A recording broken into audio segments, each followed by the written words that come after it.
Okay, good evening, everybody, and welcome to the EGA Autumn Panel. My name is Aoife Ahern, and I'm the College Principal and Dean of Engineering here in UCD. So before we start, I'd like to take a moment just to remember two very important members of the EGA, and many of you will have already heard this news, but Professor John Kelly, who was a Dean of Engineering and one of the founding members of the EGA, passed away a couple of weeks ago.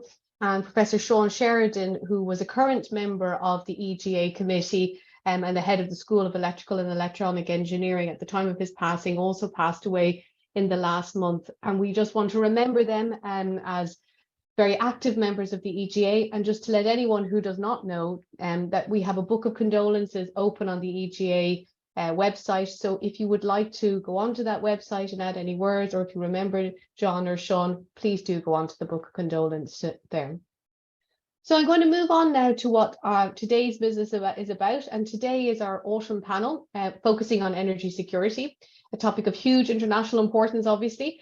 And as some of you know, we had a spring panel in 2022 on a similar topic, which motivated a lot of discussion, a lot of questions which we didn't actually get to or that we couldn't deal with on the evening. So that demonstrated to us that there was an obvious appetite and desire amongst our members to continue to discuss and debate this very important topic.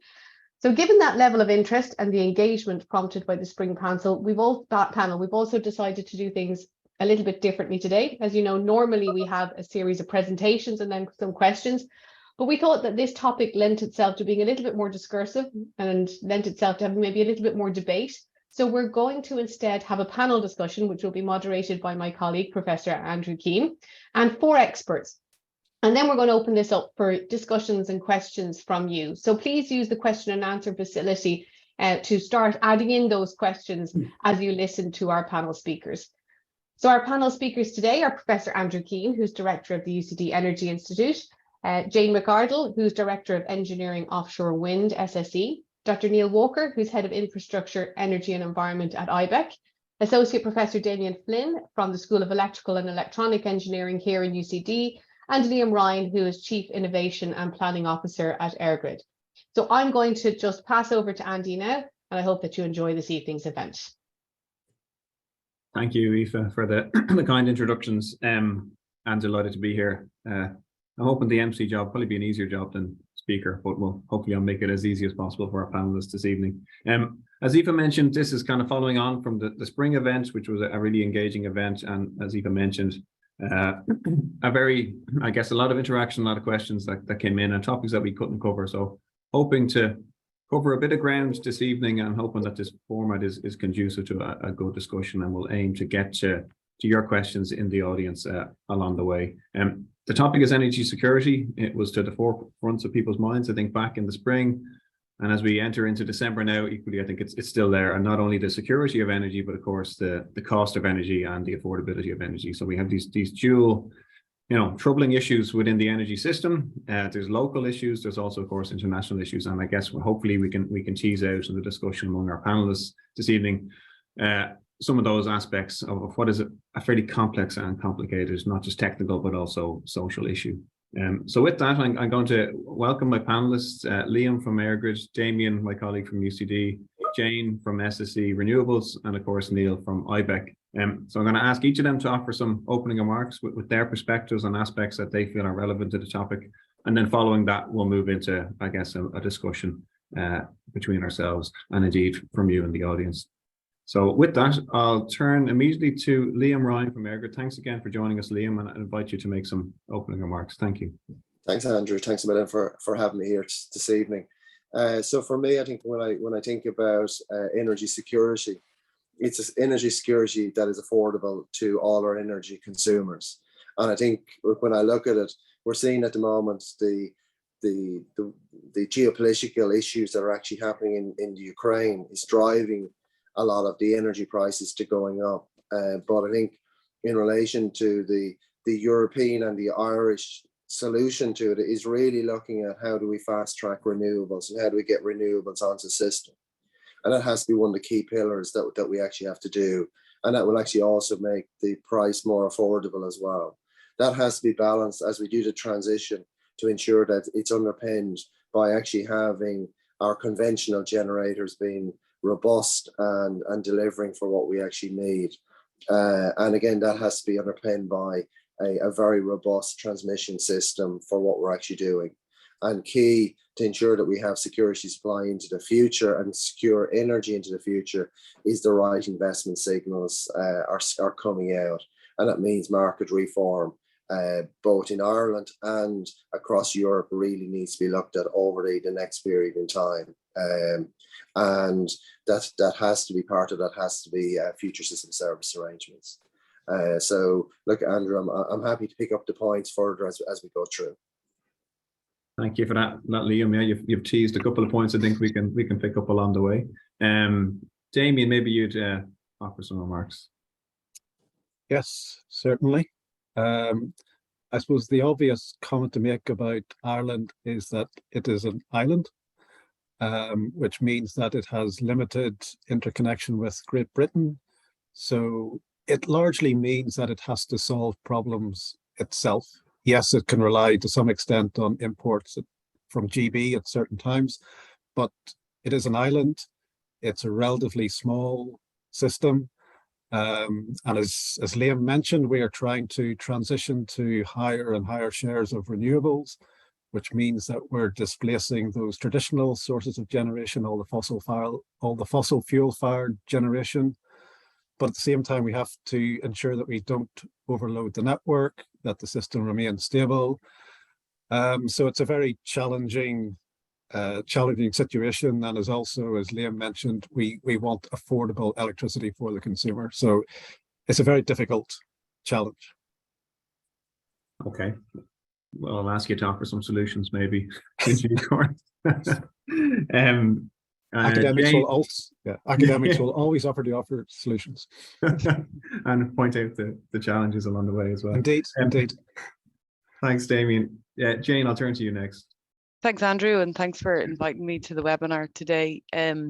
Energy security, yeah, what does this mean to me? Ultimately, it means energy independence, as we're all getting so used to that term. And, as we pace towards, the ambition of achieving a net zero world, we can't separate ourselves from the carbon element of all this. And certainly, as Liam has alluded to there, the cost and affordability piece. I've worked in SSE for over 20 years. And 20 years ago, Ireland was paving the way for onshore wind. We really grasped that opportunity with both hands, and we delivered very strongly, and increased our penetration of onshore wind quite significantly at quite pace. We now need to move to the next level, and I think when we talk about energy security and energy independence, it's critical for Ireland that we move forward into the offshore wind space and beyond. SSE is a leading developer for offshore wind in the UK, and we're expanding globally. And I can touch on at this point, Andrew, or later on in discussion, some of the key challenges and opportunities that we're seeing within that space. Because we are developing the largest offshore wind farm in the world, and we're developing the wind farm in Scotland in the deepest water. We're redeveloping our competencies. We've got a lot of resource in Ireland that we could use to deploy the same technology. And I think when we talk about energy security and energy independence, it's something that we really want to bring forward. The other side then is in relation to the flexible generation on the grid. And I spent a bit of time working in the thermal side of the business, where we were looking to decarbonize our thermal fleet and, really bring on that flexible power. And as Damien has alluded to, the stability, the small island system, it's critically important that we have that to provide that energy security, but we must do it in a decarbonized way. We must look to try and decarbonize those thermal generations, whether it's through carbon capture and storage or hydrogen combustion. But it's the sort of stuff that we need to be getting ambitious and getting excited about. So that's, yeah. Thanks. That's great. Thank you, Jane, for that. And yeah, lots to pick up on as we go along here. But Neil, I'll turn to you next. Thank you. Thanks very much, Andrew. I think it's worth just nuancing energy independence versus energy interdependence. On the continent, it's all about solidarity. But since Brexit, we are no longer physically connected to other EU member states. That'll change with the the Celtic interconnector, but fundamentally, we do have a domestic issue. Whereas on the continent, there is a shortage of gas. We don't suffer from that because Britain is not short of gas. What we have is a shortage of thermal generation to burn that gas as a backup fuel for doing balancing. And that is something that has to be tackled with a degree of urgency.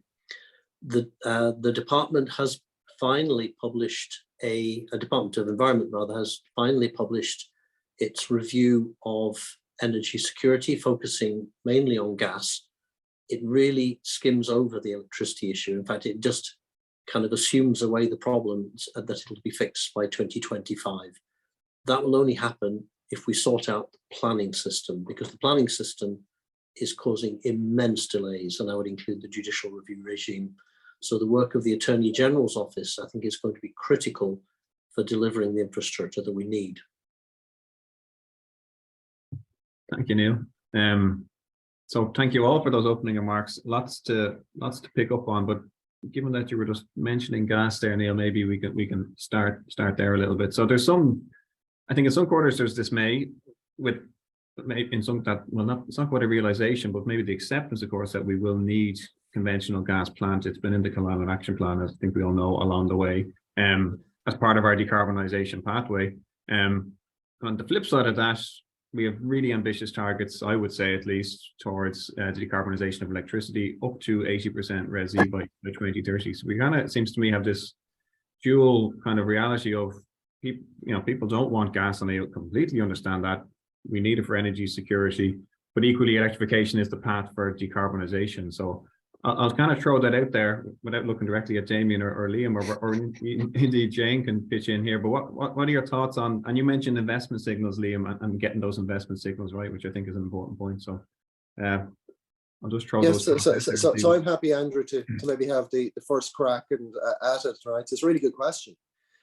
So last year we published Shaping Our Electricity Future, which we called out a need for 2 gigawatts of gas generator to be brought on the system. And what we actually said is that those generators need to be renewable gas ready, so that as we actually start to transition out past the decade, and you know, green ammonia or hydrogen or other renewable gases are available, that those generators can actually use it. The reason why we actually need those in place is that some of our existing fleet are aging, and they're maybe not performing as good as they once were when they were younger plants. Some of them need to retire off the system because they've reached the end of life. And then at the same time, when the wind doesn't blow and the sun doesn't shine, we need to make sure that we actually have enough capacity on the system to meet our needs. Interconnection is part of the solution, which we call out for additional interconnection both to GB and to mainland Europe. And then we also call out the need for actually looking at storage. And ideally, we're looking at, like, so we've a good amount of short duration storage on the system, but we also need to be looking at storage out to plus 8 to 10 hours, if not further. So that we actually have the resilience in the system that we actually need. But in the medium term, and I'm looking out to 2030, gas has to be part of the portfolio that we actually need. And to Neil's point earlier, we need to actually have more generators on the system, that because you know the UK have the abundance of gas, or have a sufficient amount to keep us going as well. Thank you. Yeah, go ahead. I can jump in there. Yeah. If I sort of approach things from a slightly different perspective, the other thing that gas implies is synchronous machines. And synchronous machines, as well as energy, they also give you voltage support, they give you inertia, they give you fault level. They are probably based near some of the major load centers. And as you know, as Liam, of course, I agree with all the things that Liam has said. So they're not just a source of energy, they're a source of supporting the system and stabilizing the system. And of course, that is critically important. I note that I think ESB have announced the installation of a large synchronous condenser to provide some of these services, I guess. One example, I mean, there's others, right, Damien, but what extent can these kinds of technologies help? It's not just a synchronous condenser, it's a very large synchronous condenser. So perhaps for some people in the audience who may not be familiar with what a synchronous condenser is. So it's essentially a synchronous machine, or it's a generator without the turbine and the steam plant behind it. So what it allows you to do is it gives you inertia, it gives you voltage support, it gives you fault level. So all the things that large CCGTs and other large plant give you, but it's not with a megawatt input as well, which means that if you have a certain demand level, you essentially can squeeze more inertia onto the system and more voltage support onto the system without the need to curtail wind. Okay, thanks, Damien. Jane, you mentioned energy independence in your opening remarks, and Yeah. Neil indeed picked up on it, and it's really relevant, I think, at the moment, and everyone agrees, right, we need to accelerate progress, and I think that's absolutely the case. But in the Irish case, it's energy independence, but also perhaps interconnection into other markets and systems. How do you feel that can play out for Ireland as an island, or what are your thoughts? Yeah, definitely increased interconnection will certainly help. With the import of power, it still leaves us with the same challenge that Damien has alluded to in terms of stability of the system. As we move towards a more asynchronous power system and we bring on more renewables, we have that lower fault level. We have that concern over stability. We have the large thermal plants potentially closing in the event that hydrogen doesn't come to the front door. When we need it to, we could be faced with longer duration gas or heavy fuel, liquid fuel oil, thermal power stations. But ideal situation is they close, hydrogen combustion comes in. Where we get it from is another topic for a debate, which we could spend a good hour on. Really important to understand where those molecules come from. But the picture of the future is as we're connecting large offshore wind farms, we are seeing the stability of the grid becoming quite a pinch point for us, because where we're looking to connect is maybe not where the grid is so strong, and maybe power stations are starting to close down because large corporations are getting more responsible. They're all accelerating towards net zero. They're conscious of their sustainable targets, so it's not something that they want to be developing.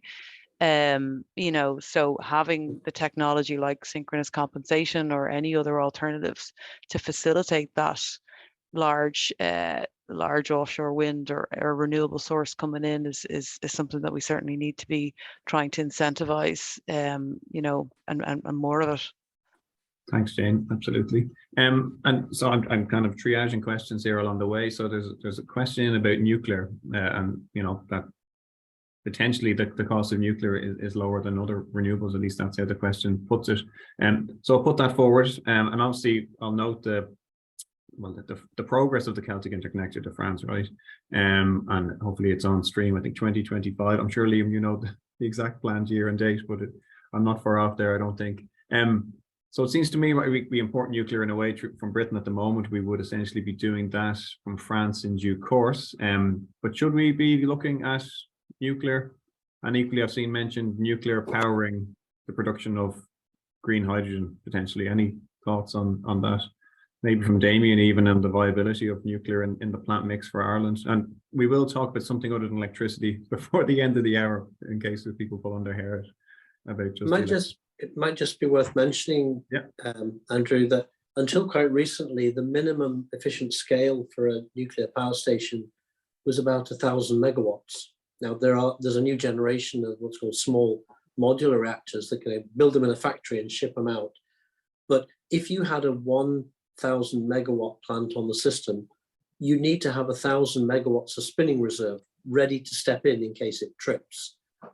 And when the summer demand is only 3 5,000 and the winter demand's only 5,000, that's not feasible. So you'd need to have them no more than 400 megawatts. So also you need to change the law because it's illegal to have nuclear power. And then you'd have to have an agreement about how the waste is going to be processed. Yeah. Thanks And you'd also have to change the minister.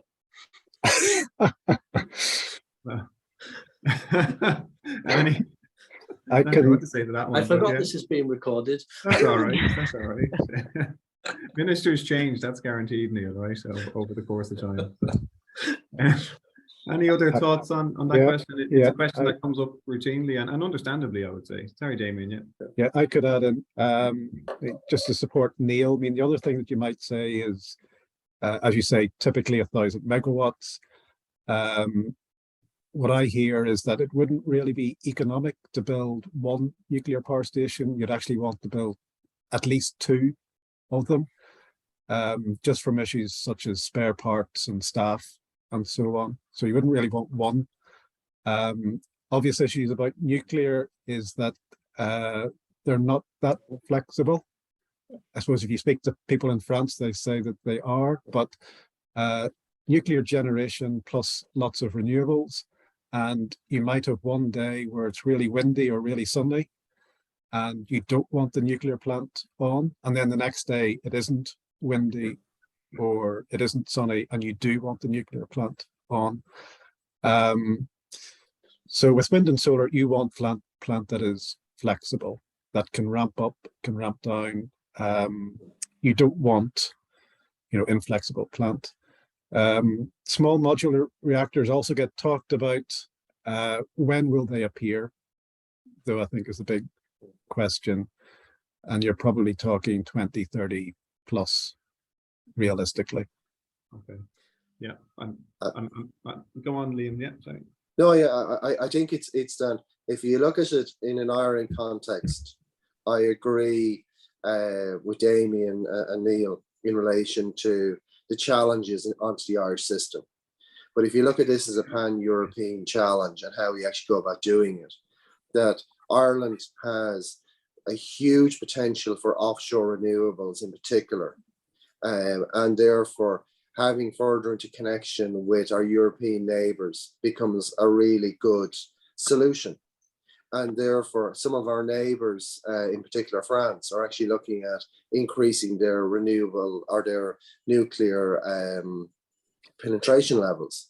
And therefore, it's how we actually, at times when the wind isn't blowing or the output from the renewable sector isn't meeting our demand, how do we utilise the interconnectors that we've built in relation to the export of renewables to help Europe decarbonise, that Europe then supplies back in nuclear power into our to meet our needs.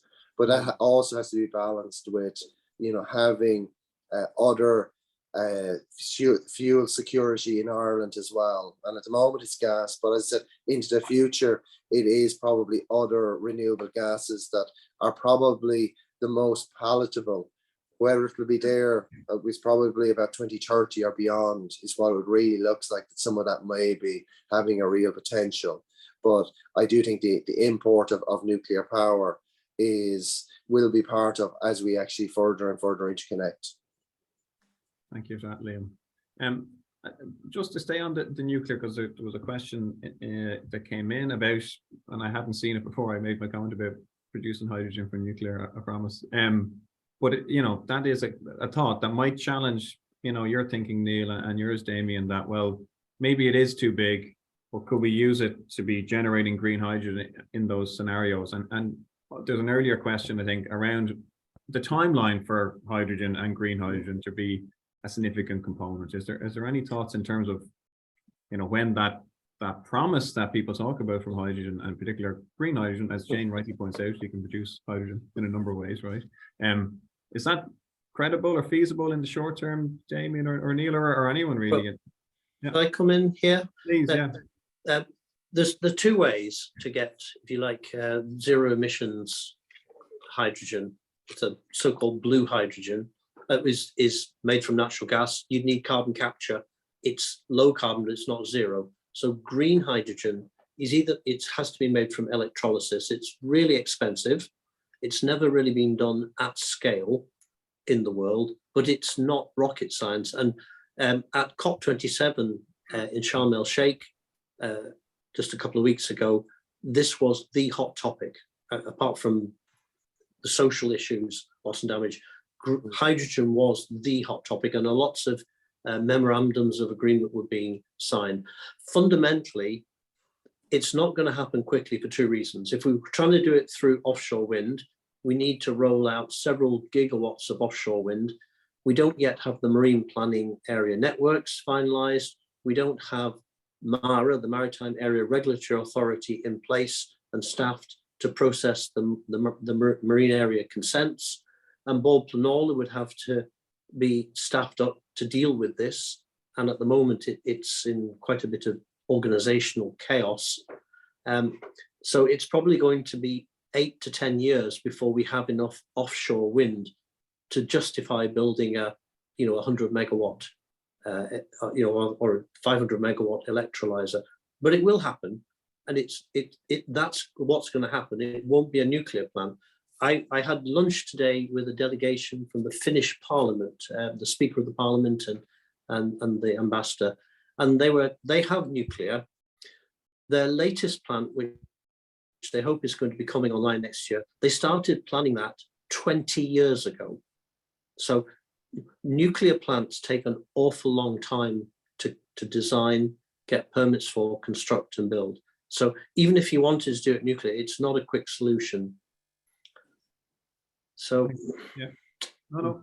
And yes, I agree. If you had a standalone nuclear plant, you could then produce hydrogen at a steady rate. But since you're making it for storage, it doesn't have to be steady state. It could go up and down as the wind is blowing. You'd be filling the storage at different rates. Thanks, Neil. Sorry, Jane, you were trying to come in there, I think. Yeah, look, a lot of the points are valid there, but just to come in and maybe challenge the panel a little bit more in terms of, we are arguably facing into one of the biggest challenges of our lifetime, and that's the tackle against climate change, and it was very evident at COP27, where we are at the minute, and we're not anywhere close to achieving any of our targets to getting to 1.5 degrees. So I don't really think we have the choice here. Like, we have to deliver all these solutions. We have to deliver green hydrogen. We have to bring offshore wind into the picture in Ireland. Like, we're developing this in the UK. We're developing 5 gigawatts of offshore wind in the UK at the minute, Dogger Bank, Sea Green, and thereafter. We have another 10 gigawatts in the pipeline. We're doing this. We're connecting HVDC 120 kilometers subsea cables to these large offshore wind farms. We're bidding into 10 different seabeds globally. We're looking at energy islands where, if you look across to Northern Europe and the Netherlands and you look at what they're doing, they've set themselves targets of 70 gigawatts. 70 gigawatts is not going to connect into the grid. It's going to connect into energy islands, hydrogen, electrolysis. It's the future. I just feel, and I understand the issues that we face in Ireland about legislation and planning. To me, they all feel like something that should be overcome. The engineering is actually the difficult part. But the solutions exist. Those projects are going to move forward, and Ireland really needs to step up its game and step in and get over those hurdles, get over those policies. Because there is industry out there that is willing to invest. Ireland has a great resource for wind.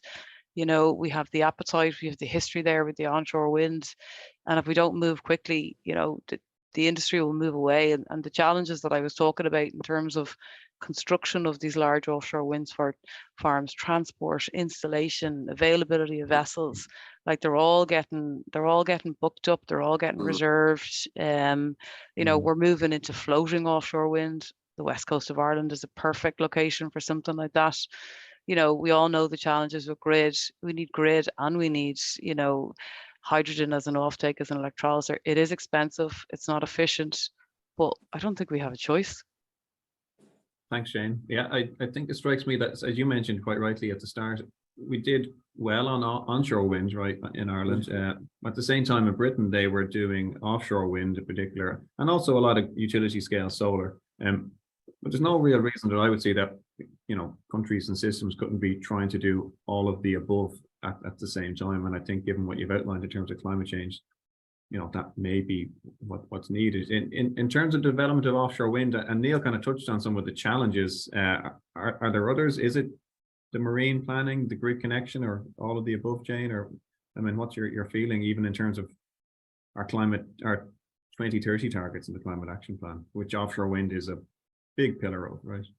Yeah, look, we have an auction coming up, the first ORES auction, and I'm delighted to see that is progressing. We've marine area consent process, and hopefully we'll see a competitive auction, and we'll see, a number of different projects progress, to achieve that 7 gig target or 5 gig target, +2 potentially could be an offtake to another source of energy, but yeah, like we have to realize our ambition, but as I said, the big challenges are supply chain, construction, installation, technology. Like the technology is evolving. Like, we're talking about 15 megawatt turbines. We're talking about 20 megawatt turbines now. It's getting bigger and bigger. It's the same sort of technology. It's just scale. And the UK are doing it, and I think Ireland needs to follow quickly behind that and take the learnings. But I think time is of the essence with a lot of this stuff. Yeah, thanks for that, Jane. Yeah, I'd agree, Andrew. I'd agree with Jane. I think key thing is that certain things are within our control, and when I say within our control, they're within our control in part of the ecosystem. So making sure that the barriers that are within our control are removed and removed quickly. And then there's items where if we don't act now, will become issues for us. And I think Jane called really well out the supply chain, because the supply chain at the moment is very much, when I look at what some other European countries are looking at, but also when I look at GB are actually booking up a lot of slots, and so are the US in relation to manufacturing, in relation to shipping and other requirements. And we just need to make sure that we align the long-term requirements and that we book in those slots and book them in quickly. Thanks for that. Thanks for that, Liam. I guess moving to maybe just talk a little bit about gas, but not just gas for electricity, but there's a question in around LNG storage. Not sure I made it visible yet, but yeah. And the question, should Ireland invest in LNG storage? So Neil, as you mentioned, I mean, we're connected into the British gas network, and they have supply. We've 25% or so supply, I think, from Carib. That's depleting. Do we need LNG or the role of biomethane? What in terms of other gases? What in terms of our energy security? What role can LNG or biomethane, or should they play any role in our future gas mix? Any thoughts on that? I'll have a crack at it. Firstly, the target for biomethane, Gas Networks Ireland reckon you could probably produce about 11 terawatt hours. The government policy was 1.5 terawatt hours. That's 1.5 million megawatt hours of gas. They've recently upped that to maybe 5 or 6, but that only represents single-digit percentage of our annual gas consumption. Even, it would perhaps be helpful, but you'd inject it into the grid, but it's not necessarily the best use of it to burn in a power station. It would perhaps be better in transport. And in the States, with fracking, they've got cheap gas and it's used as a haulage fuel. So very, very different. As opposed to LNG, we currently have an agreement between Gas Networks Ireland and its UK counterpart, such that because Northern Ireland relies on our pipe, they're not going to curtail us any more than they would want to curtail Northern Ireland, and they won't curtail Northern Ireland any more than they'd curtail Scotland or Wales or England. So provided that we can rely on that agreement, there is a huge benefit from having additional indigenous supplies. And you think, well, it's a bit counterintuitive, but the reason is, if there was a 10% curtailment in Britain, mainland Britain, what would the curtailment be on the Moffat interconnector? Well, what they'd say is 30% of your supply comes from indigenous. Therefore, in order for you to have a 10% curtailment, we have to curtail the flows on the Moffat interconnector by more than 10%. Now, if you then had an LNG terminal that was capable of delivering another 30%, say, they'd say, now you've got 60% of your supply indigenous, so we'd have to curtail the flows on the Moffat interconnector even more. So it's like trying to push water up a hill. You know, it just comes, you end up back where you started.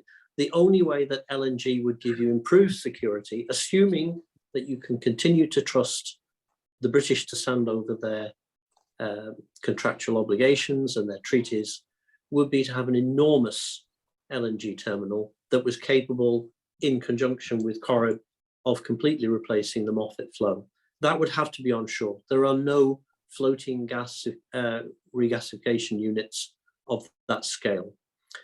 The review by the Cambridge Economic Policy Associates, CEPA, who did the report for the Department of Environment Energy Security Review, effectively ruled out onshore LNG storage, not on economic grounds. There was no cost benefit analysis. They said, we're aware that Irish government policy is not to do anything that would risk the importation of frack gas. If you had a commercially operated onshore LNG terminal, how would you ever know that they would never bring in frack gas? Therefore, we're ruling it out. I mean, that's not, given that they're economists, it's not an economic argument. A floating storage and regasification unit would be capable of replacing maybe 20% of our supplies for a week or two. And then you'd have to refill the ship. And that's better than nothing. But you're relying on two things. One is that you can't rely on the Brits anymore. And two, you can rely on an LNG supplier to refill your ship. So I wouldn't die in a ditch if we don't get LNG, but I don't think it was right for the review effectively to rule out commercial LNG.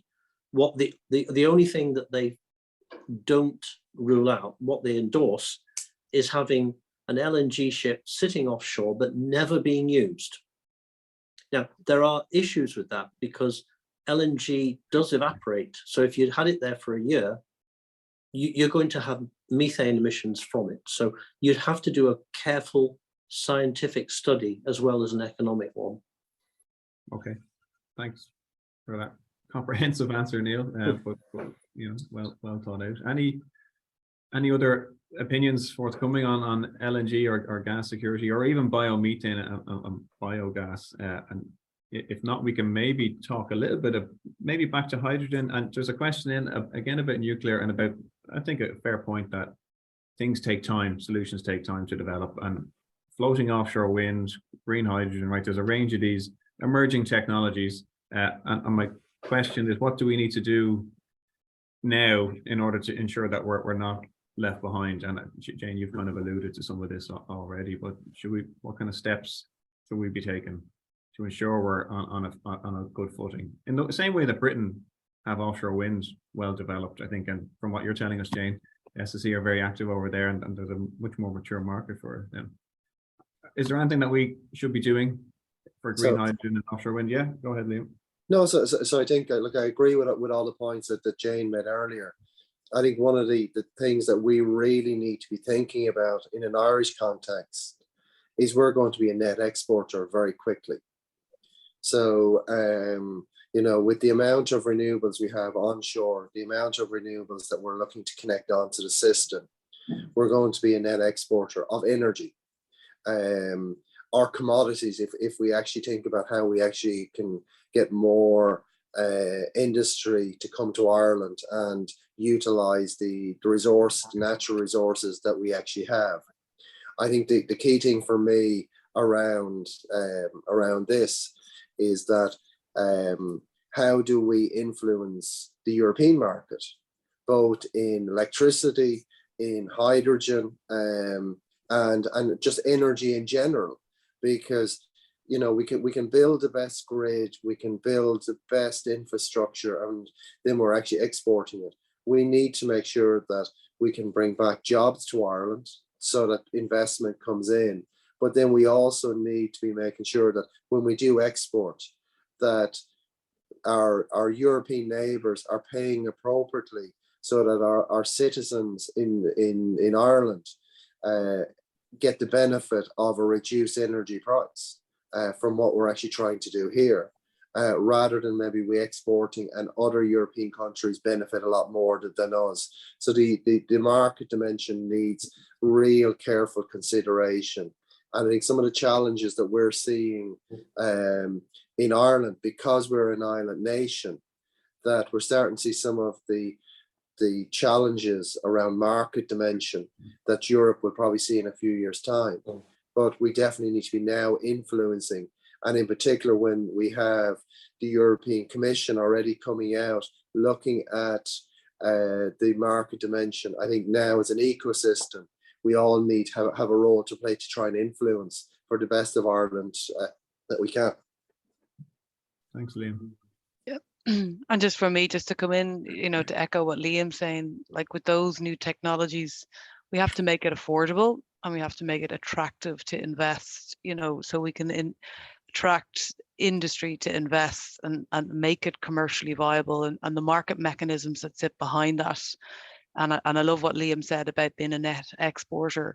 You put all those variables together and you churn out some kind of system whereby it becomes affordable, is really where we need to get to. The technology is going to start to advance, I'd say, quite quickly with demonstration projects and all the rest. And we just need to be ready. And whatever kind of market mechanisms can be there to ensure energy security, what price can you put on that, to ensure, climate action plan targets are met, and to ensure affordability for the consumer. We've seen the price of offshore wind come down significantly in the last couple of years. The technology will come down and we just need to be ready. Yeah. Thanks, Jane. Damien, Just, yeah. Oh, yeah, well, go ahead. I was going to just follow up on Liam's comment about the value for Ireland, and I think Norway is already a good example of that, in that Norway has a lot of hydro, and hydro is cheap, and it exports power, and the people in Norway are sort of getting concerned about, why are we exporting this power, and who is benefiting from that? It's benefiting people outside Norway rather than us. And what also has been happening in Norway is essentially there are, I think, 2 regions in Norway, which means there are different prices. And because of network constraints, you're actually seeing some very high prices in Norway because it's actually exporting power. So that bigger picture, as Liam was talking about, definitely needs to be thought about. Thanks, Damien. And I think, yeah, we will become a net exporter, right? Certainly of electricity in the coming years. But maybe not 100% renewable grid at the same time, or at least there's a pathway to that. And I guess, Damien, I'm interested to hear your thoughts on, when will we be able to get to 100% renewable grid? Just an easy question for you. If it is, I was talking to a colleague in KTH, and he was saying, oh, well, now actually maybe with these new inverters, it may be possible, and isn't it amazing? And, what do you think? I'll give you a flippant answer first, which is that we had 100% renewable grid 100 years ago. Okay. Whenever we had Ardnacrusha. But that's perhaps not the answer that you were looking for. Well, Norway have, for the same reasons as Ardnacrusha, have I'm sure almost 100% renewable grid, but that's not quite, as you know, what I'm getting at. Yes. So yes, so there are renewables that are essentially synchronous based, such as hydro and biofuels. But I think what you're getting at is wind and solar, which are based around power electronics. And also if you've got HVDC interconnection with Great Britain and France. And again, those are going to be power electronics. So there are issues in terms of, if it was a really windy day or a really sunny day, could you operate that power system without any synchronous generation and just rely on essentially power electronics? So the short answer to that question is theoretically yes. As we talked about earlier, you could use synchronous condensers to essentially replace your synchronous generation to give you all the things that synchronous machines do.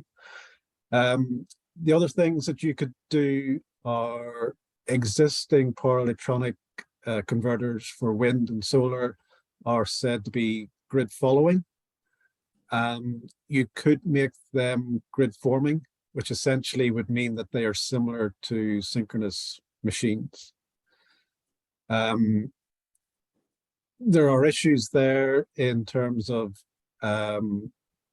what do you actually mean by the word grid forming, and what do you want it to do, and how does it operate under fault conditions and disturbance conditions and so on. So it's a very active research question for many academics and power systems around the world.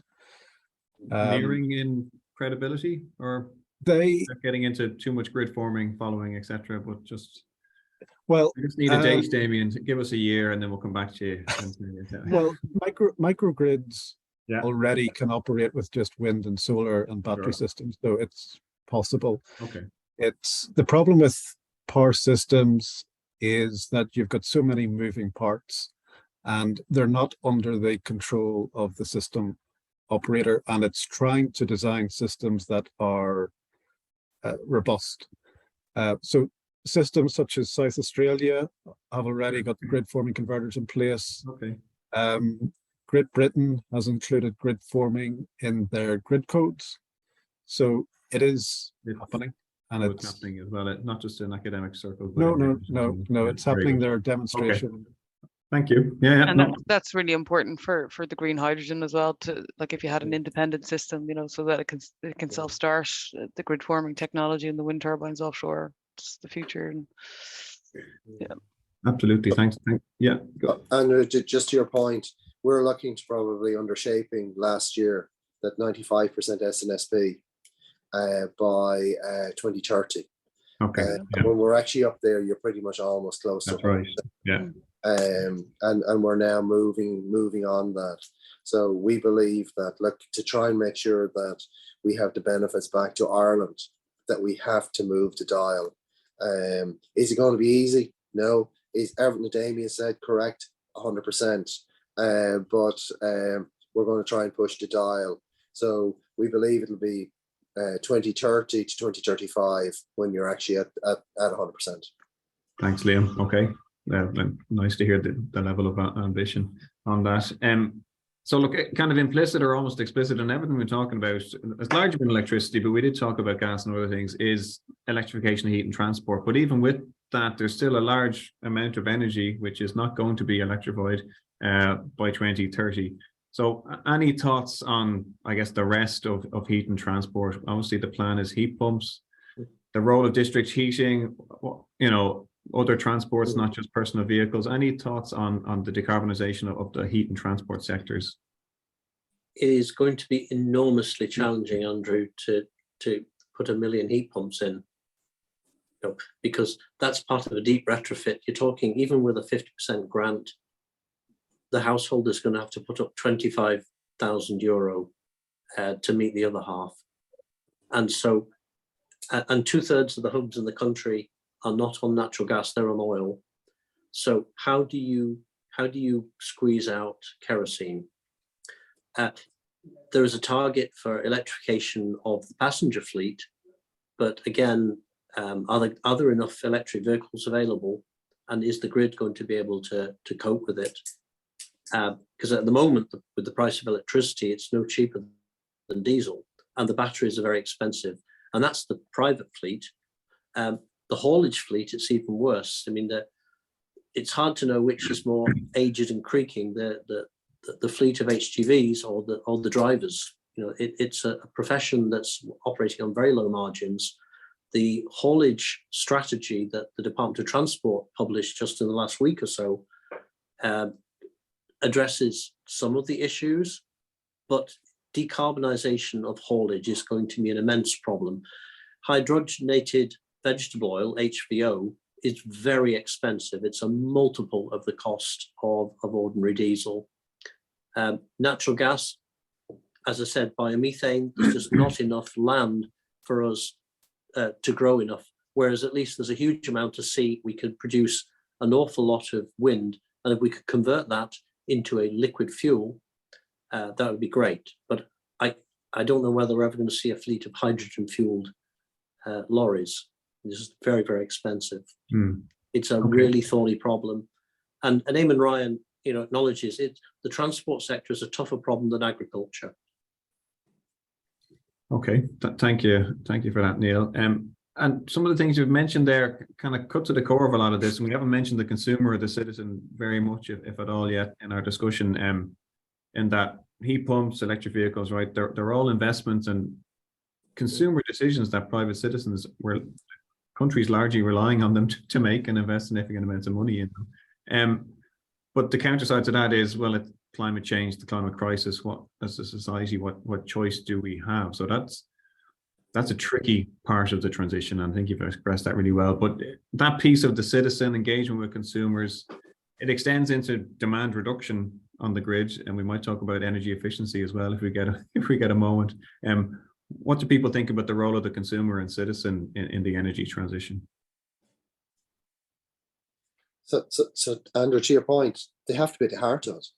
Like the reason why we're doing everything that we're actually doing is for our energy citizens and also to protect the environment.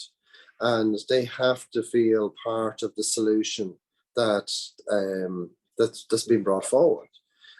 Whether it's building new onshore or offshore wind, we need the acceptance of the public and the communities.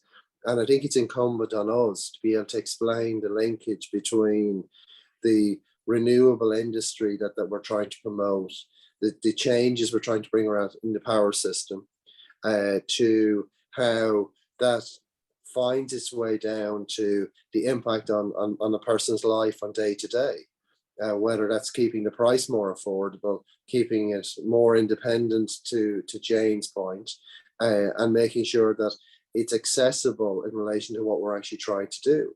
But then we also need to make sure that we're sending out the right information so that people can make decisions. And it has to be really easy and really simple, so that it's accessible to everybody. And what I mean by that is that when people talk about energy prices at peak in the evening, the smart meters at the moment are not really showing that price deviation. So people are aware that, the evening we want to move away from it. And in fairness to the energy citizen, they are actually doing it in droves. And we now need to maybe make sure that we get the concept of, and I think it was Mary Donnelly said it a few years ago, the greenest megawatt is the megawatt we don't consume. And how do we make sure that people are really thinking about, before they consume energy, and it's, in every part of our life, from the time we get up in the morning to how we live our lives, but also how we actually consume and work as well. So I think all of that needs a real consideration. And I think there's definitely opportunities for energy efficiency that we haven't even tapped into at the moment. And I think also, just in relation to from an energy citizen perspective, is we need to maybe be thinking around, when we're talking about the electricity, the private cars, that we also need to be thinking about, well, if somebody was in their home, to have the right incentive to make sure they have solar panels on the roof, a battery as well, and that they're electric cars, so that they're almost a microgrid on their own, and therefore they're helping avoiding maybe new infrastructure being built. And how do we make sure that that benefit is passed back to the end consumer? And I think that's the challenge for us. Yeah, just coming in there on demand side management. I mean, it's not something new. It's something that's been around for a long time. It's how we develop and expand on that and really kind of cash in on that as a solution to help the power system and with energy security and energy independence, and how we create those behaviors and create those systems and make people believe that this is the right thing to do. I mean, if we take a look at what we did during the pandemic, whoever would have thought that we couldn't have traveled more than 5 kilometers from our house and that people would comply? You know, that's the sort of behavior that we need to influence when it comes to demand side management in people's homes. There's loads of things people can do.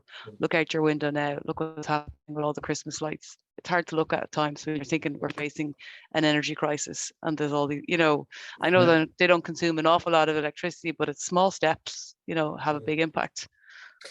Yeah. Thanks, If I Jane. could just come in on that. We have an awful lot of smart meters out there in the domestic houses, probably, you know, hundreds of thousands of them.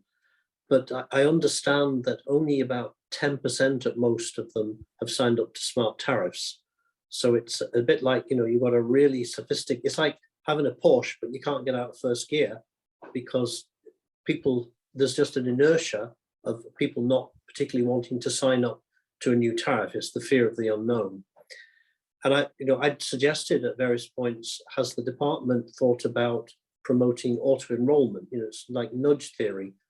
Like the government's bringing in legislation that organ donation, you have to opt out rather than opt in. Maybe you should have to opt out of the smart tariff. I don't think it'd be politically very easy to do, but if after 5 years we're still only, you know, 15% of the meters actually being availed of as a smart tariff, it's a waste of an asset. Thanks, Neil. Damien? Yeah, I mean, if we look at the way power systems have been traditionally operated and scheduled, we essentially let the consumer do what they want in terms of switching things on and off. And then we schedule the fossil fuel fired generation to go up and down and switch on and off to balance whatever the customer wanted.